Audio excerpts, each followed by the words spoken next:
Төле би бабамыздың тамаша бір сөзі бар. Алтыннан басың болса да, ағайынмен ел керек.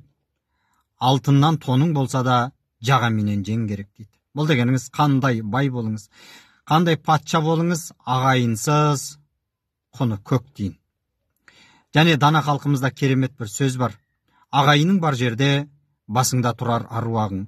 Ағайының жоқ жерде шайнауда қалар бармағың. Жек-жек етіп ұрпаққа бөлетінде ағайын, қисайғанда жабылып көметінде ағайын. Ағайынды жамандап, жақсысын қайдан табайын дейді. Ағайынды жамандағанмен, араздасқанменен ешкім сізге жақсысын бермейді. Көреміз, түкке тұрмайтын нәрсеге бола ағайынмен ат құйрығын кесіп, араласпай жатқандарды. Бұл ешкімге қиянат емес, өзіңізге ғана қиянаты.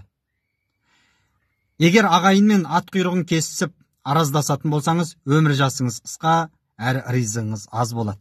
Бұған дәлел болатын Алланың елшісі пайғамбарымыз өзінің хадисінде былай деп айтады. Сендерге өмір жастарыңның ұзақ болып, ризықтарыңның мол болуына себеп болатын бір нәрсені үйретейін бе деді. Я Расулулла, үйретіңіз деген кезде, ол туысқандармен ара қатынасты үзбеу деді. Кім туысымен ара қатынасты үзбейтін болса, оның өмір жасы ұзақ, әрі ризығы мол болады.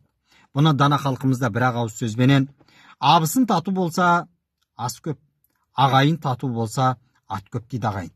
Бұл аттың да, астың да көптігіне себеп болатын нәрсе.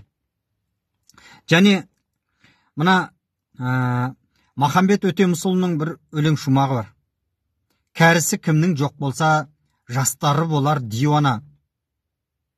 Тіршілігіңде сыйласпаған ағайын құм құйылсын көзіңе, өлгенде қайтып жыласпа дейді.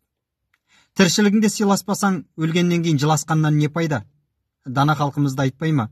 Ұрсыспай қоштассаң, жыласпай көрсесің дейді. Олай болса, ұрыспайық ағайын, тату болайық, өмір жасымыз ұзақ, ризығымыз мол болсын.